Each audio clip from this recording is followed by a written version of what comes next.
Ladies and gentlemen, welcome to Trail Mix, where the nuts might be a little stale, but the company is always fresh. Clancy Budge, Raccoon Lawyer. Monday's Law Chat is loaded. Anything you want to say before the wave hits? Yeah, don't wear shoes you care about. Tsunamis are messy. Walk us through the docket. First up, the Supreme Court is deciding whether the president can fire independent regulators when he gets bored. Then we got war crimes. We're looking at questions like, can our strongman president blow up anybody in international waters like it's a video game? And there's always the Epstein case. Epstein grand jury transcripts, just in case we needed a reminder that nothing good ever comes from opening sealed boxes. Deportations. ICE is under scrutiny after the immigrant-shooting case. If ICE had a PR department, they'd probably be hiding under a desk right now. Birthright-citizenship. Because when Mondays get boring, why not revisit the 14th Amendment? Redistricting. Democracy's looking like one of those balloon animals you twist until it squeaks. Anything else viewers should know about? Charge your phone. Stop assuming the Constitution is a force field. And for the love of all things trash-related, don't ask me if any of this is normal. I'm a raccoon. My baseline is chaos in a parking lot at 3 a.m. Where should people join us? Trailmix.cc/chat. If the country's going to throw a legal tantrum, you might as well watch it with friends. Thank you, Clancy Budge, our Raccoon Lawyer. I'm Craig Crawford, retired journalist working for Nothing But the Truth and Social Security checks, and we're doing Law Chat. Well, there's so much going on in the legal world. It is incredibly difficult to keep up with, but right now we're going to the Supreme Court. We're going to go live to the Supreme Court where they're arguing a case on the president's power to fire everybody if he wants. Basically, let the president take over all the independent agencies, FTC, whatever. I mean, basically create a dictator, if you ask me. But maybe that's what the country wants. Who knows? But that's what Trump's trying to do, and that's what they're arguing about right now in the Supreme Court. We'll get into more of the details later, but let's listen to a little bit of the oral argument here. So I'm not sure if that's part of the dynamic. This is the Solicitor General How should we think about reliance interests when defending it comes to reliance Trump's interests in takeover of the government independent structure? agencies, and here you have about had we Justice ever overruled a case Amy that Coney was sold, and Barrett, who's a swing vote. How she goes in this case could Erie kind of came out of determine the nowhere outcome. and So we want to overruled listen to Swift, what she's saying. and here I would say there's been an eroding of Humphrey's executor over the years. But I think what Justice Sotomayor was really Humphrey's trying to get executor is is the case they're arguing about. It was a 1930s case decision, that and I'm not said the asking president whether could there's been not another fire analogous decision, independent but I think agencies when when we think about FDR stare wanted to do decisis that. interests, That's this been kind the of law ever structural since. interest, which And is really Trump's the trying interest to that's been overturn that identified law now on and the say the reliance president side. can you think of a fire case that talks about how the independent reliance agency factor of stare heads or decisis members plays in here? anytime he I think wants. Justice Gorsuch's opinion for the plurality in Ramos addresses this when he talks about how you're weighing, here you're weighing an injury to the constitutional structure. That's not a valid reliance interest. The relevant reliance interest is the reliance of the American people in separation of powers and defending our liberties. If you look at actually like human reliance interests, like, entering into marriage, starting a small business, and so forth, you don't see a lot of people making, decisions in reliance on the fact that there are, multi-member agency commissions have removal restrictions. The only actor here who's arguably relying is Congress, and Congress's act of reliance is itself the violation of the separation of powers. And where that's the case, this supposed congressional reliance interest should be given little or no weight in our view. And then, I think I'll say that. Justice Jackson? So I guess I really don't understand why the agencies aren't in Congress. Congress established them. Amy Coney Barrett is Congress funds digging them into and can Trump's stop. Solicitor General right So now, to trying the to see if we get any hints on where she goes on this case. That there's some sort of I was listening to that is out of control and has no control. I guess I don't understand that argument. We would Let say me the get her constitutional volume actor down on the here. hypothetical. Oh, they just controlling switched to agencies is Jackson. Congress, and What that were is you the saying there, separation of Lou? powers. Well, I understand. I'm just talking I about. was listening in, but I only Part of caught your the argument parts where seemed to Kagan revolve and around this Sotomayor were notion beating that up there's on him some pretty good. kind of Yeah. thing happening with the But independent it sounds like agency Yeah. that there, the I reason mean, why based the on your president needs to questions, control it is because it's they like, don't answer to I think anybody. And what it I guess sounds I like don't understand the is why majority they don't answer to Congress, wants which to establishes the law that they go are bound in to Trump's follow direction, but and they're concerned about the, determines about the what implications on some of the other agencies like the Fed and like Article 1 courts and so forth, which is a pretty legitimate because, I mean, talk about the slippery slope. Yeah. Yeah. That's, I think it was Kagan or Sotomayor, one of the two, kept asking Sauer, well, what about the Article 1 courts? What about the Fed? And he kept saying, well, we're not asking you to do anything with them. And her response was, yeah, I know you're not asking me that yet, but if we rule this way, what are the implications of those agencies? And he just wouldn't give a legitimate answer. Hey, we got a couple other friends. Jamie's on here, and Carolyn just popped in. Hey, Carolyn and Jamie. Hello. We got the Supreme Court on the background. Lou's here. Right now, we're looking at this, since it's live in the court at the moment, this case on whether the president can just become a dictator and fire everybody. That's how I frame the case. Anybody want to frame it their own way? Well, it sounded to me like they're trying to split the difference, that within the executive branch, he has total authority. For the other branches, he needs congressional assistance. Sotomayor earlier was on here, and I recorded. I mean, she really summed up her point, her side of the case here with this stuff right here. I think we're neither the king nor parliament nor prime ministers, England at the time of the founding, ever had a unqualified removal power. You're asking us to say that at a time, the founding, when the Constitution doesn't speak about this at all, where there was robust debate over this issue among legal scholars at the time, that we ourselves has said repeatedly in Humphreys and other cases, Wiener, even in Myers, that that those cases you mentioned did not establish this absolute power of the president.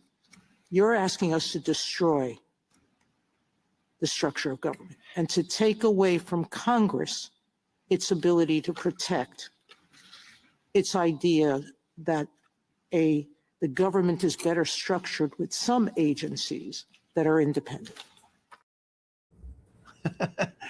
That's pretty stark way to put it. They're trying to destroy the structure of government. Well, and I love the fact, since the conservatives are, originalists, I love the fact that she is going back to pre-colonial times and the English common law to say that that's not something we've done in the past. I mean, I don't know if that's accurate or not. I'm no expert in that field. But I thought that was smart of her to reach back for whatever good it does. Well, the GOP is not well known for consistency in their arguments. Well, that's for sure. I mean, I think their biggest challenge, the majority's biggest challenge, is to get over or to deal with the consequences on other agencies if they go with the company that they find. Because the next step is really going to be the Fed. I mean, who had said that he has the authority to fire the Fed chair and other members of the Fed? And if the Supreme Court goes the way on this, it's just a matter of time. You're on mute, Craig.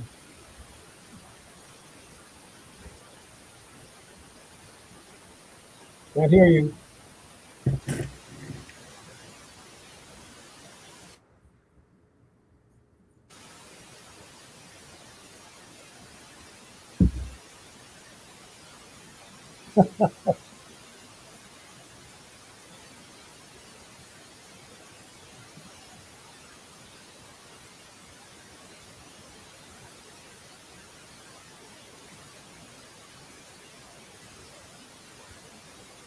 Can the rest of you guys hear me?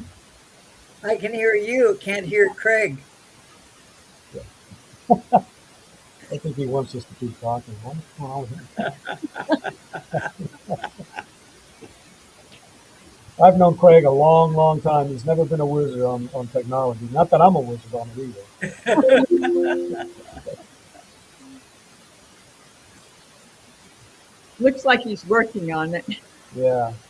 Have you been listening in on the oral argument at all, Carolyn? No, I have not. No.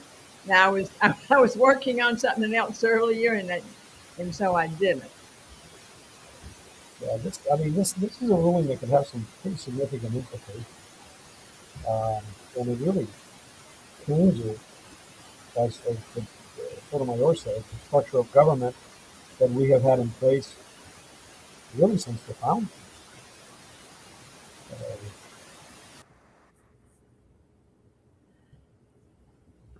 I think we lost them all together, it looks like. Yeah, the sound is better now. I was having a little bit of trouble hearing you, Lou, and now it's better. So it might have been something on Craig's end that was causing that interference. Yeah, it sounded a little bit like there was a washing machine going. Exactly, yeah. Or you were sitting in front of a fan. Carolyn, you're a former assistant USA, right? Yes. What do you think of all this business going on with Comey and Letitia James and Alina Habab, or whatever her name is? And I think that Cam Curry got it exactly right in her decision on Halligan, and and there are other judges who have said the same thing. I absolutely agree with that, and I think it's so apparent that it's hard to understand why the Department of Justice thought they could get away with it. I mean, it's as though no one there is speaking up and saying that you can't do this. And maybe they are, and they just nobody listens. yeah, I've never. My practice is on the civil side, but I get the sense that the line prosecutors and the career prosecutors are probably complaining about it, but it's this new leadership that's just not allowing it to happen. I mean, I was stunned that they went a second time before the grand jury to try to get an indictment on Letitia James, and the grand jury refused to give the indictment. Well, baby. That's pretty unheard of, isn't it? I mean, I always thought that. Now there's more interference, Lou. Can you repeat that last part? Okay. Craig, can you hear us now? Because we're getting a lot of background noise here. Yeah.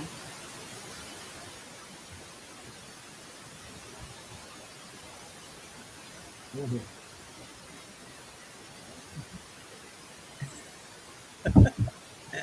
We'll all have to learn lip reading. Technical difficulty. Or sign language. That's right. Well, we lost him again. I think he's trying to. Yeah, but the interference is gone. So. Yeah.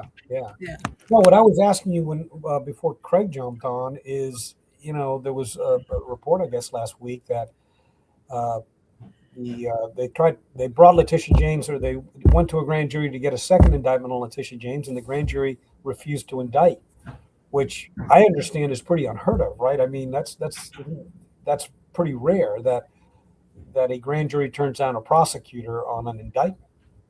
In my whole 30 years, I think it happened one time. And it was, in all honesty, it was a situation where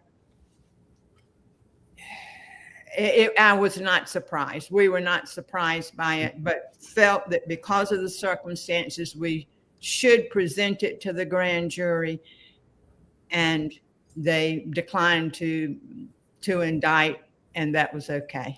And I don't recall now what the specific circumstances were, but it merited a review by the grand jury. Well, I mean, the fact Am I back yet? Yes. Can you hear me now? Now you're here. Gotcha. Yeah. The system changed microphones on me without asking me. Anyway. But y'all are having a good discussion, so don't let me get in the way. Well, we were talking about the grand jury refusing to indict Letitia James for a second time, which is pretty unheard of. You know, the old saying that a grand jury will indict a ham sandwich if that's what the prosecutor requests. Didn't seem to be the case here. And you know, I would also, in defense of at least the Department of Justice, as you know, during my experience, I never saw anybody ask for an indictment of a ham sandwich. So that's an exaggeration. And I think it's more a result of that we took cases to the grand jury that for which we believed there was sufficient evidence to obtain an indictment. And further than that, we only went to the grand jury if we thought there was enough evidence that would be able to get a conviction at trial. Mm-hmm. So, you know, it's not as though we routinely took in crimes. We did not. Yeah, and I think that makes infinite sense. I mean, you know, the Justice Department, like most, I think, lawyers, are not going to prosecute a case unless they feel they have a reasonable basis in the fact and law for doing it. Yeah, it's a waste of time. It's a waste of time and money, sure. Yeah. And the Justice Department's departure from those norms is really amazing to me. And you know, the question is how much further are they going to go with this?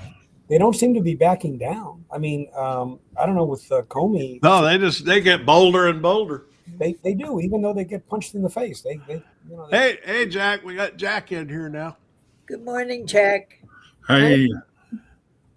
To your all's discussion, I just wanted to put this on the screen.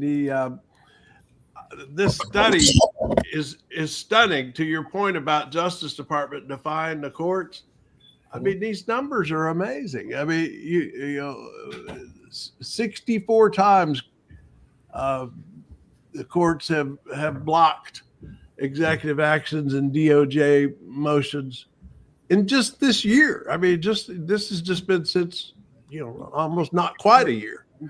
And then you have 25 nationwide injunctions, federal judges saying, you know, that halting DOJ or executive policies, and dozens of non-compliance citations. And the thing is, they're not just saying, you know, they made mistakes. They're saying, you know, their judges are saying they are in non-compliance with judicial orders, and have said in various ways they distrust the government information. I mean, Carolyn, I mean, you know, you spent a whole career in the Justice Department. I mean, have you ever seen the DOJ just lose its credibility so quickly in the federal courts? Not that widespread, no. I've seen random occasions, and very random and very rare, where an AUSA or a attorney at Main Justice, who are not called AUSAs, but there was the occasional circumstance when a judge would complain that an AUSA or lawyer had been untruthful or had not complied, but it was rare. It was really rare. And when it did happen, the Department of Justice responded appropriately. I mean, there are at least 4 cases where judges have said the U.S. attorneys aren't even legally in their jobs. I mean, and they're continuing to work. That's what I don't get is, what are these people? How are they continuing to do their jobs when the courts have said they're illegally in the job? Well, I think they aren't really doing that much in the office, and that's what I have heard about. You know, a couple of those who are, you know, they're just standing there. They aren't really doing that much. So, I mean, they can stay there and nobody's making any attempt to get rid of them. But if they aren't really making any decisions or taking action on their own, then there's nothing really to complain about. There's no, I think the courts will just say they're illegally appointed, but so what? Well, I think what Bondi is trying to do is when now that I think there've been at least two, maybe four courts that have come up and said, the attorney general cannot appoint an interim for more than 120 days. After that, it's got to be the district court. Correct. And so what Bondi did, at least in Alina Habba's case, I don't know how to pronounce her name, is that she appointed her first assistant U.S. attorney. And then she was basically acting as a U.S. attorney. And I think the judge who issued the opinion on the other interim U.S. attorney, I forgot her name, the one who prosecuted, tried to get the indictment on Comey, came back and said, you can't do that. You can't, just say, convert them to a first assistant and then circumvent the requirement of the statute. But as Craig pointed out, it doesn't seem to stop them. They just continue. As long as they don't make any decisions solely on their own, then there's really not much the courts can do. And that was why Halligan's, why Comey's case was such a problem, because Halligan had gone to the grand jury by herself. No assistant U.S. attorney's name was even on the indictment. So she presented it all by herself and apparently made lots of legal errors in her presentation to the grand jury. I got a question. Go. On this, let's say where they are not legal in their job and they cause all kinds of problems, what recourse do the people have? Can they take those people to court? Because after all, if they're not supposed to be there, are they liable? Do they lose their immunity to liability? That's a great question. I mean, and Carolyn will know more about this than I do. I used to do some 1983 civil litigation back in the day, and as a general rule, government employees have sovereign immunity, and especially prosecutors.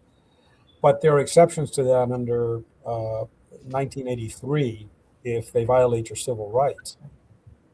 But you're right. I wonder, Carolyn, if the immunity applies if they were never properly appointed from the beginning, ab initio, like this court did out of this judge from South Carolina.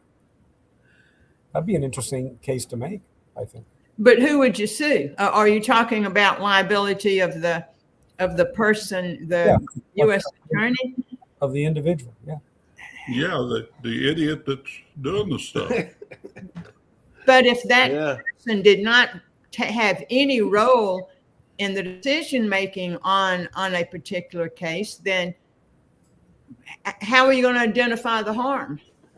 Well, what about Halligan, who was the only person involved in getting the indictments against Comey and James? Correct. Yeah.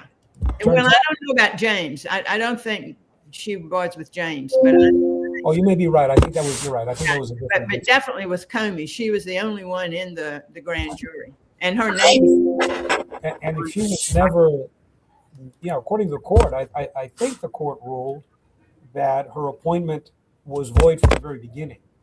So if that's true, does she enjoy sovereign immunity? I don't know. Well, can you impeach a U.S. attorney? I would guess so, because It's a good question. I don't know. Judges, of course. Yeah, is it limited to they're presidentially appointed? According to Google AI, yes, a U.S. attorney can be impeached by the House of Representatives and tried by the Senate. Okay. So, yeah. You beat me to it. I was going to Chat GPT. You went to Google first. Yeah, I tell you, It's terrible how we rely on this stuff. I just hope it's accurate, But I know, that's, but of course, politically, it's so important for Democrats to win the midterms, because then things like this question are plausible, impeaching these U.S. attorneys. It all connects, Well, right now, that's just it's a moot discussion, whether the House can impeach these U.S. attorneys, because that ain't going to happen.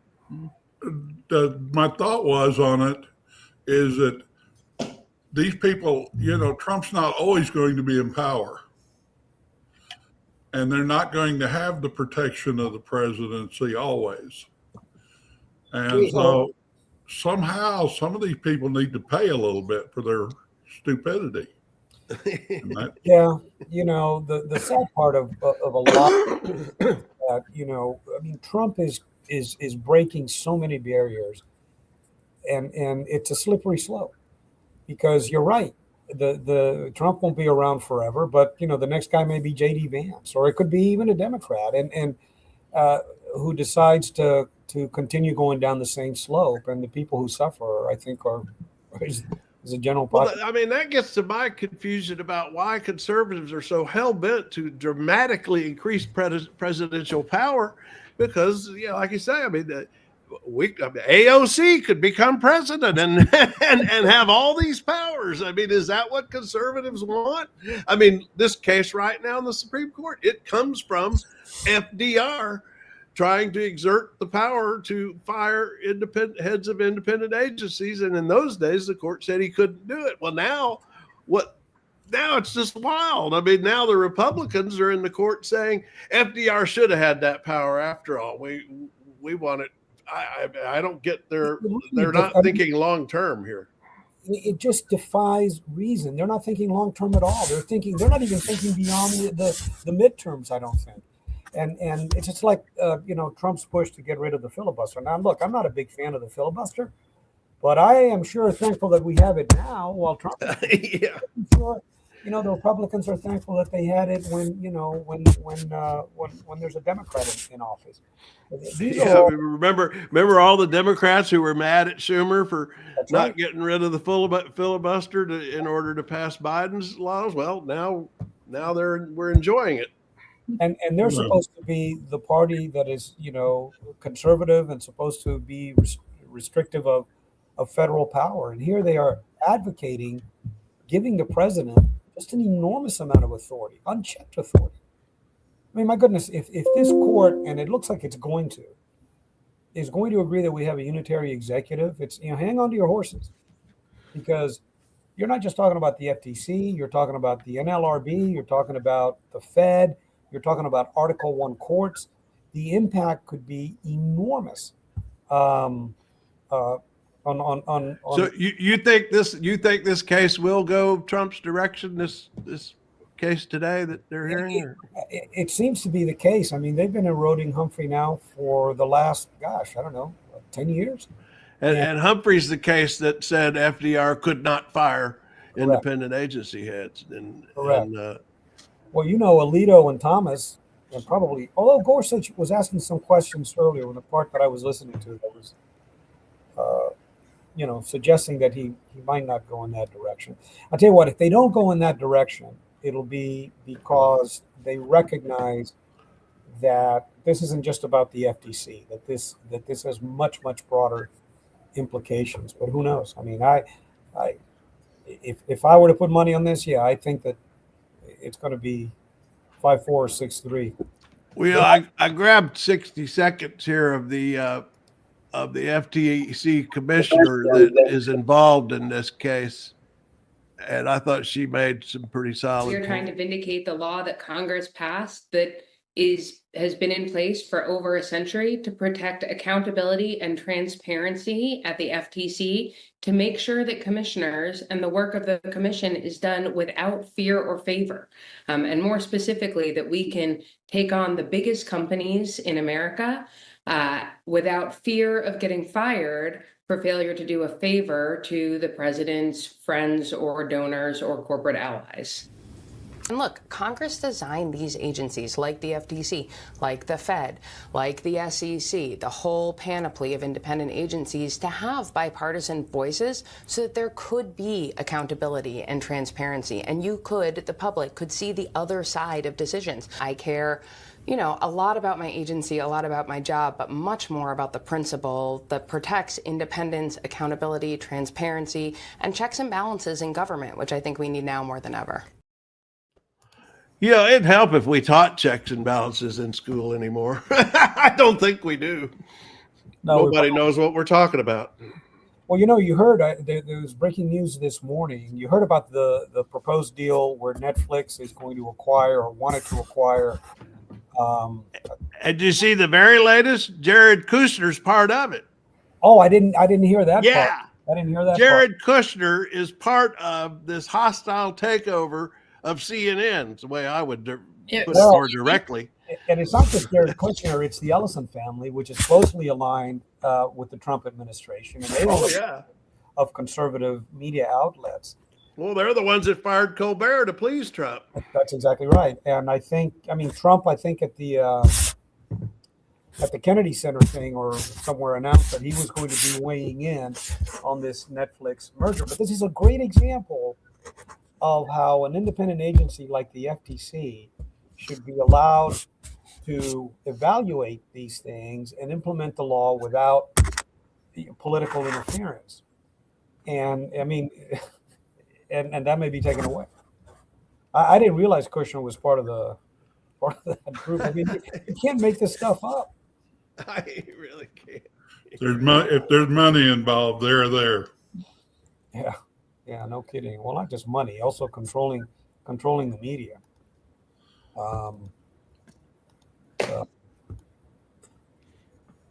Yeah, here was this right there. That's the story that just broke like within the past hour that Jared Kushner is part of Paramount's hostile bid. This is Axios talking. Why it matters. While Kushner won't have a board seat or voting rights, it means Netflix will have to compete for regulatory approval with the president's own family. Right. Yeah. And while we're at it, let's give the president plenary authority to fire the entire FTC if that's what he wants without cause. I mean, you really can't make this stuff up. Hey, Carolyn, I wanted to get into that pipe bomber case. Were you up for that whole pardon issue on that one? Because I'm curious if this is a feasible theory at all. I think he can certainly argue that he is entitled to a pardon based on the former language, but I don't see that as a very good argument. He's not a person. Now, those people who actually received pardons were at some point named. They had to be named as a person who qualified for that pardon.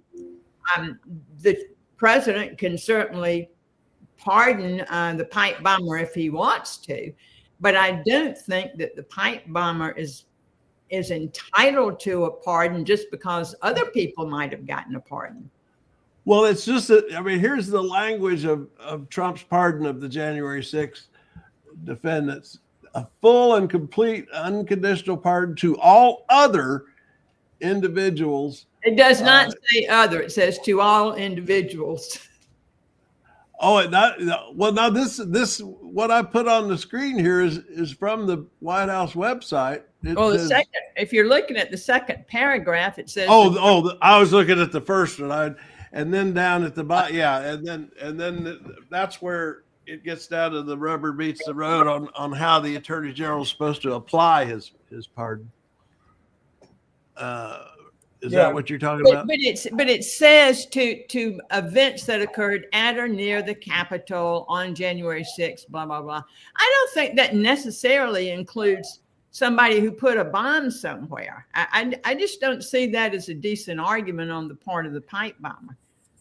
Well, where it ends up connecting, I guess, is that the defendant or the suspect, I guess we we call him, had actually said that he doesn't believe that Biden was elected in 2020, that it was a rigged election. And of course, that's what the January 6th people were writing. So it's enough of the thread to file a motion under the anybody can sue rule, I guess.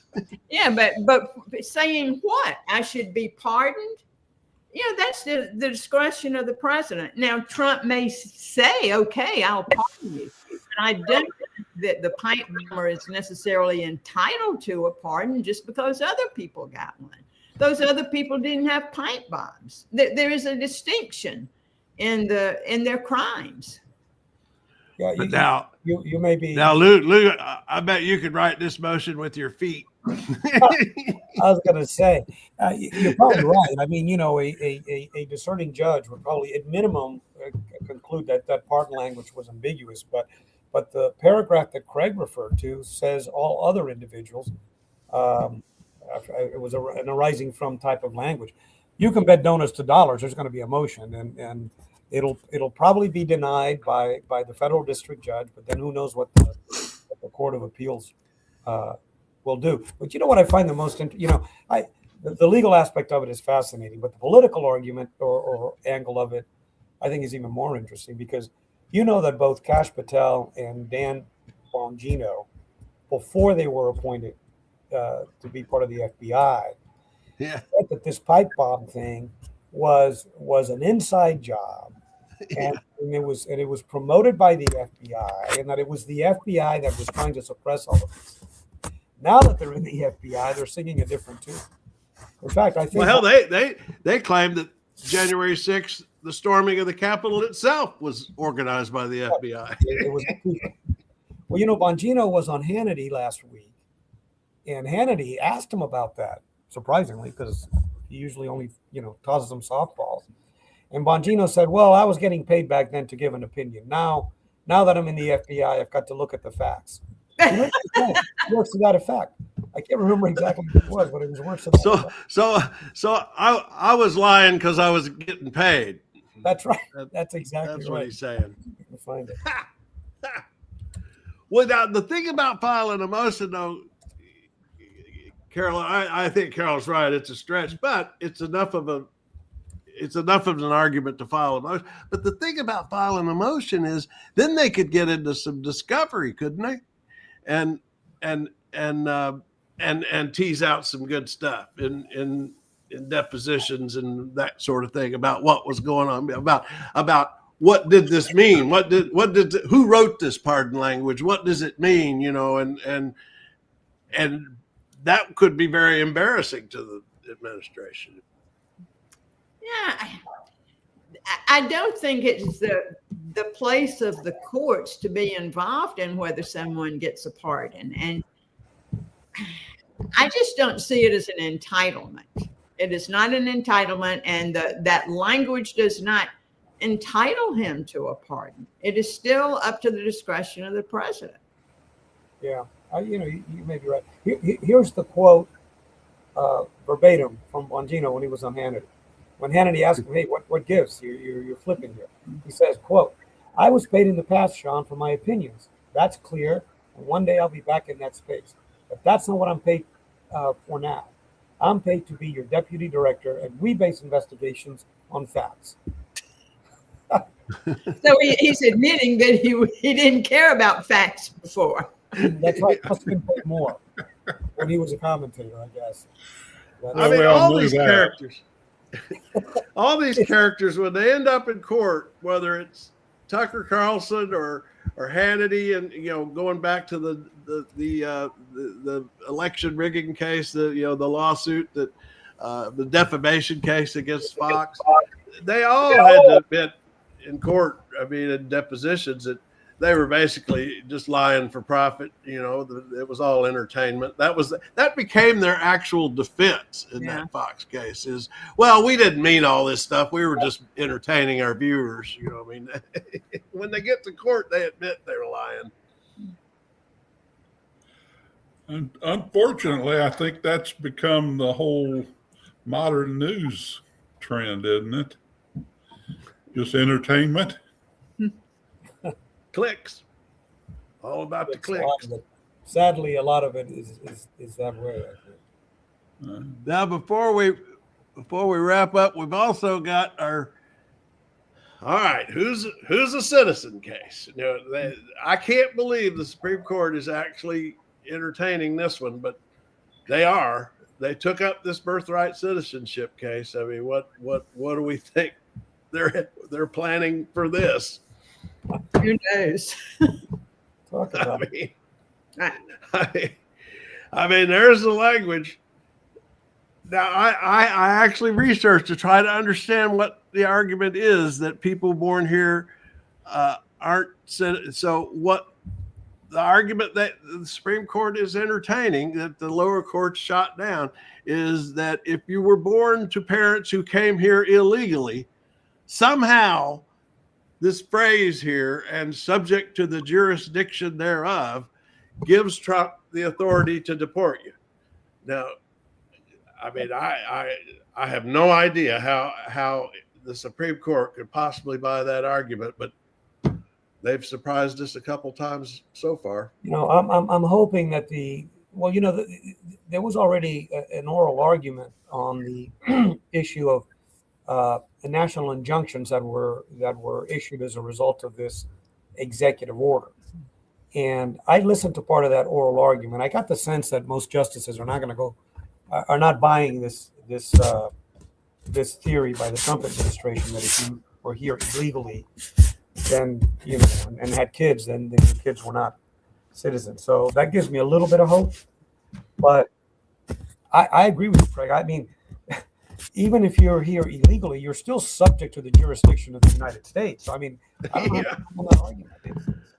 I mean, I have no idea why the founders tossed that phrase in there. I haven't done the research on the Constitutional Convention debate, but or that was actually in the 14th Amendment, wasn't it? 14th Amendment. But anyhow, I don't know what the legislative history of what that phrase means, but they asked for trouble putting it in there.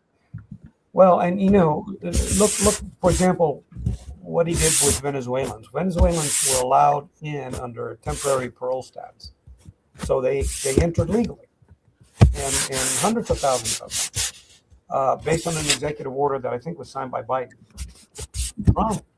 And he had the complete authority to do that. Biden or Trump then revokes that authority, so that those hundreds of thousands of Venezuelans who entered legally are all of a sudden here illegally. So if they have a child born in the United States, I mean, while before Trump declared them illegal, does that mean the child is a citizen? Or does it mean that when Trump revoked that executive order and caused the parents are now here illegally, that those children who were born here are not citizens? I mean, it's crazy. The point is that the president has significant authority over immigration, and they can do things like, give you temporary parole status and take it away. They can make you legal. They can make you illegal.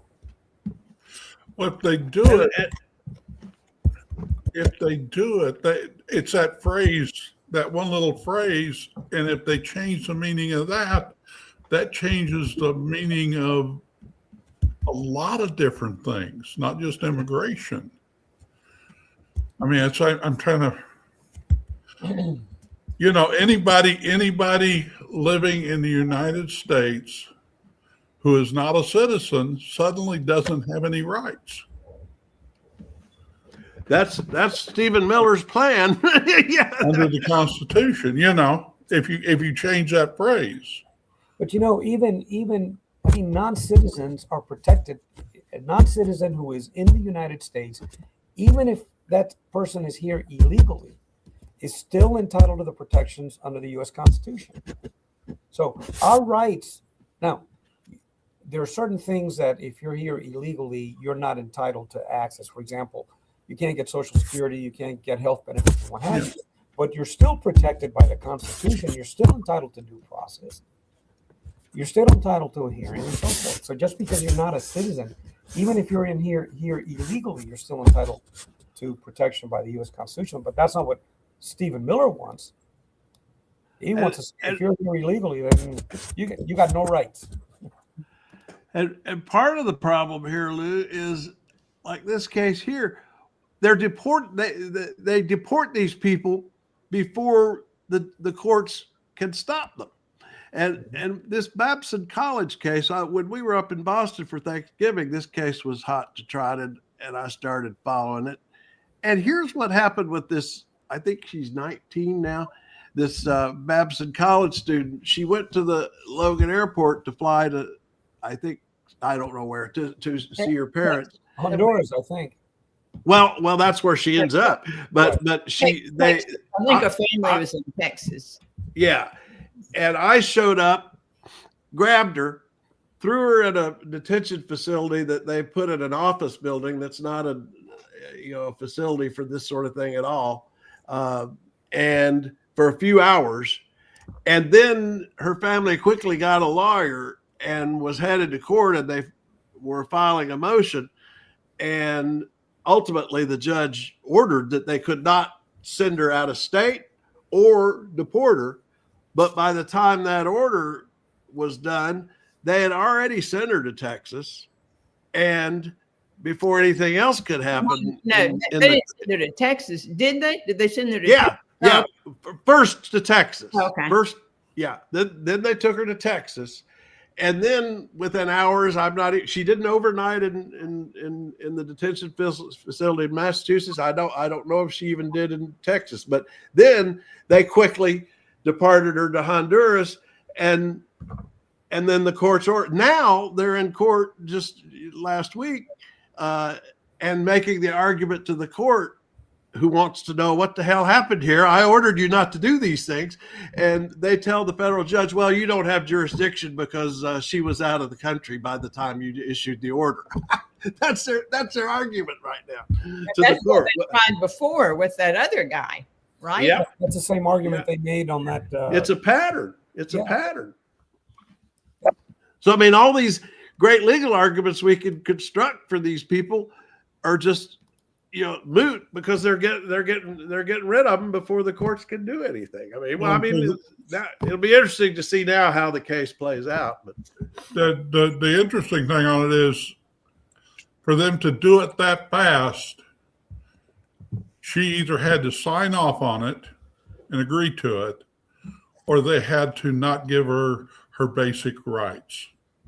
Well, her attorney for a long period of time there, when her attorney was trying to file motions there, they wouldn't even tell him where she was. Yeah. He not only couldn't talk to her, they wouldn't even tell him where she was. And that goes right back to, okay, if her civil, here's the thing, and they're doing all this, and we were talking about this a while ago. I was asked this question a while ago, is if they're violating her civil rights, which they are, it appears, are the people making the decision liable? Sadly, probably not.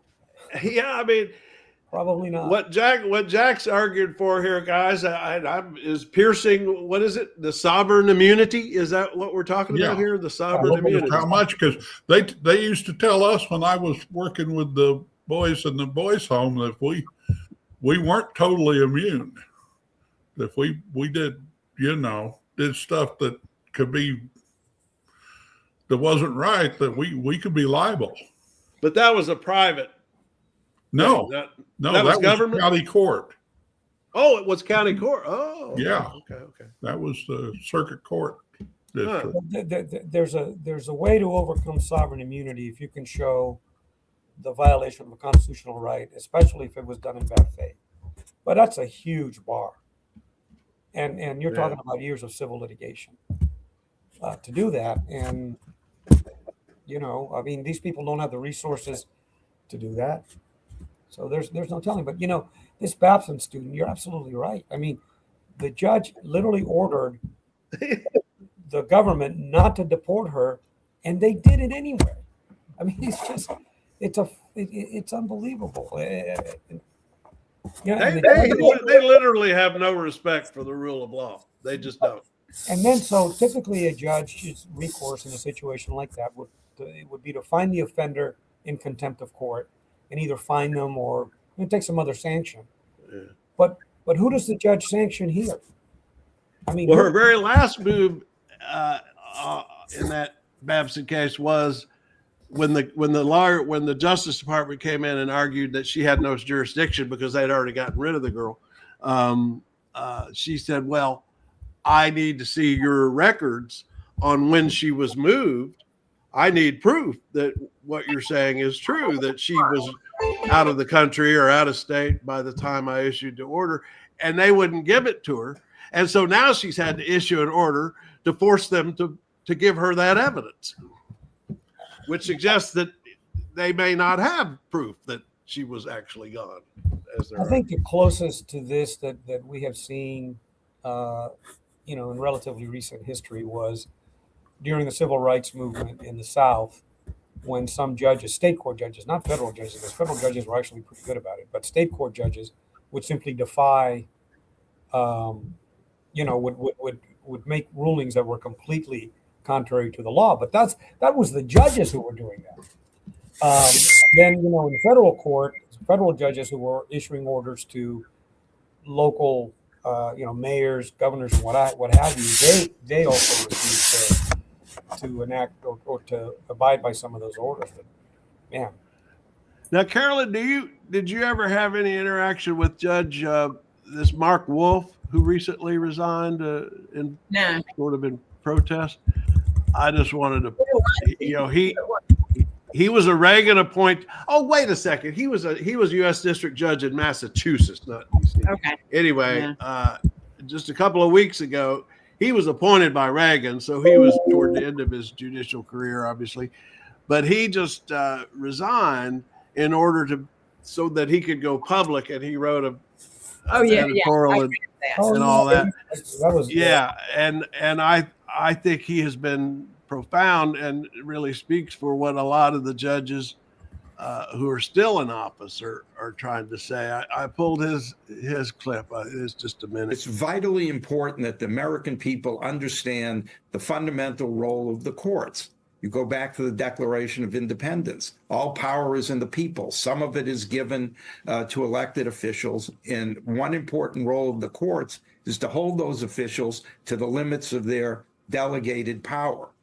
But courts can't enforce their own orders. We don't have armies to do that.